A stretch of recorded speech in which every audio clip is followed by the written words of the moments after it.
तुलसी की पूजा करना बहुत ही फलदायी माना जाता है। हिंदू धर्म में तुलसी के पौधे को माता का दर्जा दिया जाता है और इनकी पूजा और सेवा बहुत ही लाभकारी माना जाता है। तो आज हम लोग इस वीडियो में जानेंगे तुलसी के पौधे के पास दिया जलाने से हमें किस फल की प्राप्ति होती है। इस विषय में सत्यभामा ने जब कृष्ण जी से पूछा था तो कृष्ण जी ने उन्हें क्या उत्तर दिया था, यह हम इस वीडियो में जानेंगे। तो अगर आप हमारे वीडियो पर नए हैं तो हमारे चैनल को सब्सक्राइब कर लीजिए, बेल आइकॉन भी दबा दीजिए ताकि मैं जो भी वीडियो डालूं वह आप तक पहुंच सके। तो आइए शुरू करते हैं। एक समय की बात है, देवी सत्यभामा भगवान श्री कृष्ण के पास आकर उनसे पूछने लगती है, हे स्वामी, मेरे मन में कुछ प्रश्न उठ रहे हैं, कृपया मेरा मार्गदर्शन करें। तब भगवान श्री कृष्ण बोले, हे सत्यभामा, क्या है तुम्हारा प्रश्न, कृपया बताओ, तो तुम्हारे प्रश्नों का निवारण करके मैं प्रसन्नता को प्राप्त करूंगा। तब सत्यभामा कहती है, हे स्वामी, तुलसी के पास दीपक जलाने का क्या महत्व है और रोज शाम को तुलसी के पास दीपक क्यों जलाया जाता है, इससे मनुष्य को कौन सा फल प्राप्त होता है, तुलसी के पास दीपक जलाने की विधि क्या है तथा दीपक लगाते समय कौन से मंत्र का उच्चारण करना चाहिए, कृपया आप मुझे विस्तार से बताइए। तब भगवान श्री कृष्ण कहते हैं, हे देवी, आज तुमने समस्त संसार के कल्याण की भावना से बहुत ही उत्तम प्रश्न किया है।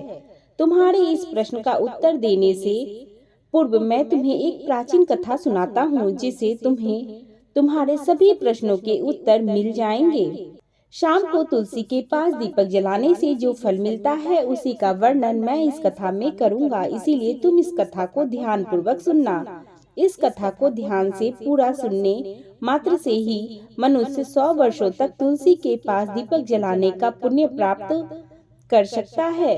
फिर देवी सत्यभामा कहती है, हे प्रभु, मैं इस कथा को सुनने के लिए उत्सुक हूँ, कृपया आप इस कथा को मुझसे कहिए। तब भगवान श्री कृष्ण देवी सत्यभामा को वह कथा सुनाने लगते हैं।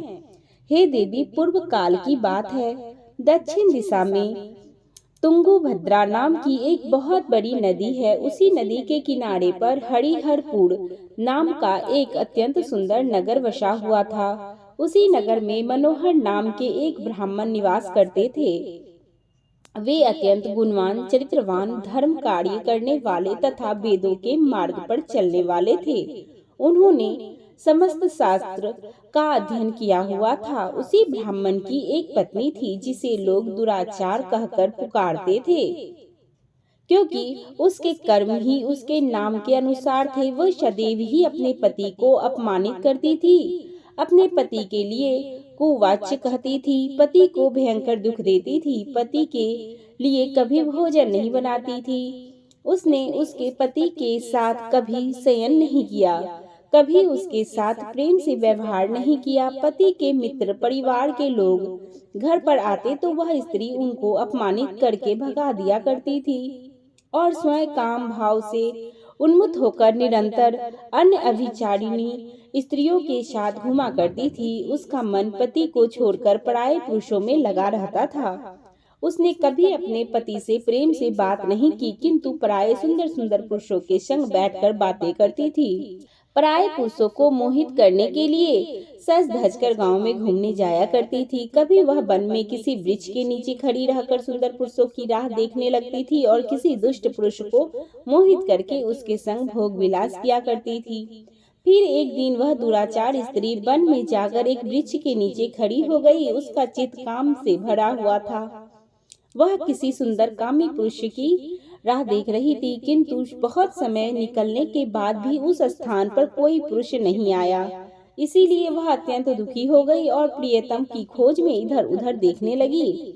उस दिन उसका सारा परिश्रम व्यर्थ हो गया। वहां पर खड़ी होकर वह नाना प्रकार की बातें कहकर विलाप करने लगी, हाय, आज तो इस मार्ग में कोई भी सुंदर पुरुष नहीं आया। अब मैं कैसे अपनी काम शांति करूंगी, आज की रात कैसे बीतेगी। वह जोर जोर से विलाप करने लगी। उसी जंगल में एक भयानक बाघ निवास करता था।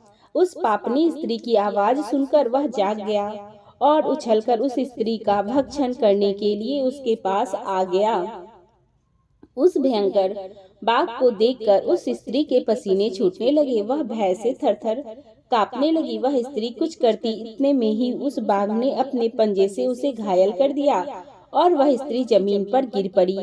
जमीन पर गिरते ही वह स्त्री चिल्लाते हुए बोली, अरे बाघ, तू किस लिए यहाँ पर आया है? मुझे क्यों मार रहा है? मैं यहाँ पर अपने प्रियतम की खोज कर रही हूँ। तू मुझे छोड़ दे। मेरा भक्षण करके तुझे क्या मिलेगा? उस स्त्री की यह बात सुनकर वह भयानक बाघ क्षण भर के लिए रुक गया और हंसते हुए बोलने लगा, हे दुष्टा, आज विधाता ने तुझे मेरा ग्रास नियुक्त किया है। तुझ जैसी पापनी स्त्री को भक्षण करना ही मेरा काम है, तभी मुझे इस शरीर से मुक्ति मिलेगी। वह स्त्री कहने लगी, हे बाघ, तुम कौन हो? मुझे सच सच बताओ, तुम्हें किस कारण से बाघ होना पड़ा और तुम मुझे जैसी स्त्री का भक्षण क्यों करते हो? पहले मुझे सारी बातें बताओ और फिर मेरा भक्षण करो। फिर वह बाघ कहने लगा, हे पापनी, मैं तुझे मेरे पूर्व जन्म का वृत्तांत सुनाता हूँ। किसी कारण से मुझे बाघ योनि प्राप्त हुई है। पूर्व काल में दक्षिणी देश में एक नदी थी। उस नदी के तट पर एक नगरी बसी हुई थी। उसी नगरी में मैं निवास करता था।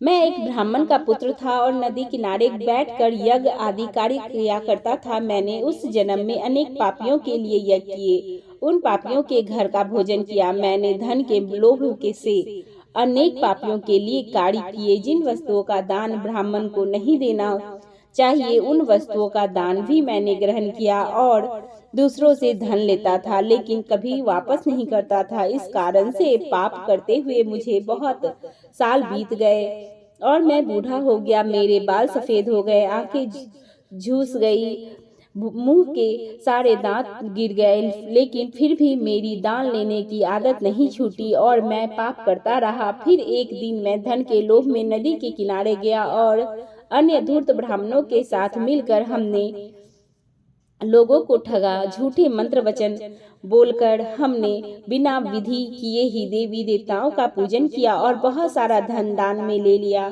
फिर उसी स्थान पर एक बीमार कुत्ते ने मेरे पैर में काट लिया और मैं मूर्छित होकर गिर पड़ा। उसी क्षण मेरे प्राण चले गए। फिर यम के दूत उस स्थान पर प्रकट हुए और मुझे पकड़कर यमपुरी ले गए।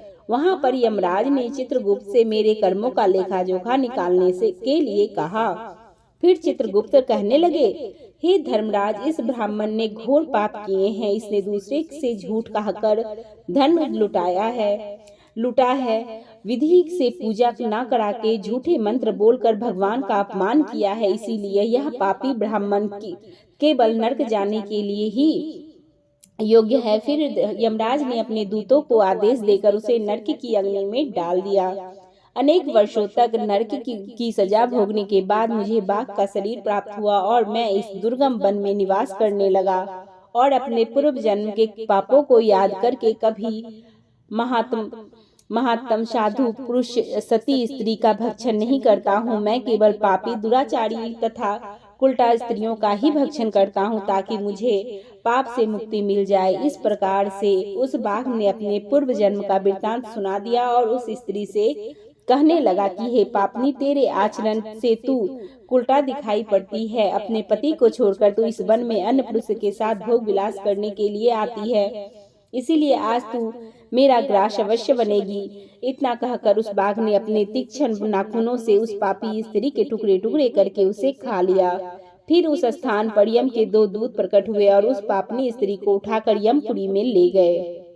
वहां पर उसे यमराज के सामने खड़ा किया गया। फिर चित्रगुप्त ने उस स्त्री का लेखा जोखा निकालते हुए यमराज से कहा कि हे धर्मराज, यह स्त्री तो अत्यंत पापनी है। इसने घोर पाप किए हैं। इसने व्यभिचार किया है। इसने अपने पति की कभी सेवा नहीं की। अपने पति को भूलकर पराये पुरुषों के संग भोग विलास किया करती थी। उसके पापों को सुनकर यमराज ने उस स्त्री को अग्नि से भरे हुए कुंडों में डालने का आदेश दिया। अनेक वर्षों तक उसे उस कुंड में पकाया गया और फिर उसे निकालकर रोरब नामक नरक में डाल दिया गया। इस प्रकार से उसे अनेक वर्षों तक अलग अलग नरकों में डाला गया और नरकों में डालने के बाद वह पापनी स्त्री पुनः पृथ्वी लोक पर आकर चांडाल के रूप में उत्पन्न हुई। चांडाल के घर में जन्म लेकर वह फिर से अनेक पाप करने लगी, व्यभिचारी करने लगी, अनेक पापी पुरुषों के संग विहार करने लगी। फिर कुछ समय के बाद पूर्व जन्म के पापों के कारण उसे कोढ़ का नरक रोग हो गया और वह भयानक पीड़ा सहने लगी। उसका अंग अंग जलने लगा, उसके नेत्रों में पीड़ा होने लगी। इस दुख को सहन करती हुई वह दिन बिताने लगी। फिर एक दिन वह तीर्थ में स्नान करने के उद्देश्य से अंतपुर में चली गई। वहां पर वह एक आश्रम के बाहर निवास करने लगी। उस आश्रम में एक तुलसी का पौधा था। अन्य स्त्रियों को वहां पर तुलसी के पास दीपक जलाते हुए देखकर उस पापी स्त्री ने भी वही किया। उसने तुलसी के पौधे के पास एक दीपक जला दिया। फिर उसी रात हृदय फटने से उसकी मृत्यु हो गई और यमराज के 2 दूत उसे ले जाने के लिए वहां पर प्रकट हो गए। जैसे ही यम के दूत उस पापी स्त्री को पास में बांध कर ले जाने लगे, भगवान विष्णु के 2 पार्षद उस स्थान पर प्रकट हुए और उन्होंने उन दूतों को रोक दिया और कहने लगे कि हे दूत, इस स्त्री को तुम छोड़ दो, यह स्त्री नरक जाने के योग्य नहीं है। तुम किसके आदेश से ऐसा अधर्म कर रहे हो? फिर यम के दूत कहने लगे कि हे पार्षदों, हम यमराज के आदेश से इस पापी स्त्री को उठाकर ले जा रहे हैं, किंतु आप हमें किस कारण से रोक रहे हैं? यदि यह स्त्री अत्यंत पापनी है, इसे नरक में ले जाने की आज्ञा मिली है। फिर पार्षद कहने लगे कि हे दूतों, यह स्त्री तो विष्णु भक्त है, यह नरक जाने के योग्य नहीं है। इसने शाम को तुलसी के पास दीपक जलाया है, इसी कारण से इसे समस्त पाप नष्ट हो गए हैं, इसीलिए अब यह नरक जाने के योग्य नहीं है, यह स्वर्ग जाने की अधिकारी बन चुकी है। पार्षदों की बात सुनकर उन यमदूतों ने उस स्त्री को उसी स्थान पर छोड़ दिया और यमलोक को लौट गए। वहां जाकर उन्होंने यमराज को सारी वृत्तांत सुना दिया। फिर भगवान विष्णु के पार्षद उस स्त्री को दिव्य विमान से उठाकर स्वर्ग को ले गए। भगवान श्री कृष्ण कहते हैं, हे देवी सत्यभामा, इस प्रकार से तुलसी के पास केवल दीपक जलाने मात्र से भी मनुष्य के सभी पाप नष्ट हो जाते हैं। जो स्त्री नित्य शाम को तुलसी के पास दीपक जलाती है, वह सौभाग्यशाली बनती है। उसके पूर्व जन्मों के सभी पाप नष्ट हो जाते हैं, उसे सुख समृद्धि की प्राप्ति होती है। श्री कृष्ण कहते हैं, हजारों अमृत के घरों से नहाने पर भी श्री हरि को उतनी तृप्ति नहीं होती जितनी वे मनुष्य के द्वारा तुलसी का एक पत्ता चढ़ाने से प्राप्त करते हैं। 10,000 गौदान से मानव को जो फल प्राप्त होता है, वही फल तुलसी पत्र के दान से पा लेता है। जो मृत्यु के समय अपने मुख में तुलसी पत्र का जल पा जाता है, वह संपूर्ण पापों से मुक्त होकर श्री कृष्ण के धाम जाता है। दोस्तों, सनातन हिंदू धर्म में तुलसी के पौधे का महत्व सबसे अधिक है। इसकी सबसे पहले पूजा भगवान विष्णु जी ने की थी। श्री हरि कहते हैं, जिस प्रकार से देवी लक्ष्मी से बैकुंठ को ऐश्वर्य प्राप्त होता है, उसी प्रकार से बैकुंठ में तुलसी के कारण ही पवित्रता प्राप्त है। पृथ्वी लोक पर जिस स्थान पर भी तुलसी का पौधा होता है, उस स्थान पर कभी बुराई का वास नहीं होगा। ऐसा स्थान सबसे अधिक पवित्र होगा। इसी कारण से हमें हमारे घर में तुलसी का पौधा अवश्य ही लगाना चाहिए। तो दोस्तों, इस प्रकार से भगवान श्री कृष्ण ने तुलसी के पौधे के पास दीपक जलाने का महत्व बताया है। यह कथा आपको पसंद आई होगी और यदि इस चैनल पूजा पाठ कथा कहानी पर आप नए हैं तो चैनल को सब्सक्राइब कर लीजिए, वीडियो को लाइक कीजिए एवं शेयर जरूर कीजिए। साथ में कमेंट में तुलसी माता की जय श्री कृष्णा अवश्य लिखिए। हमारे वीडियो पर अभी तक बने रहने के लिए आप सभी का धन्यवाद।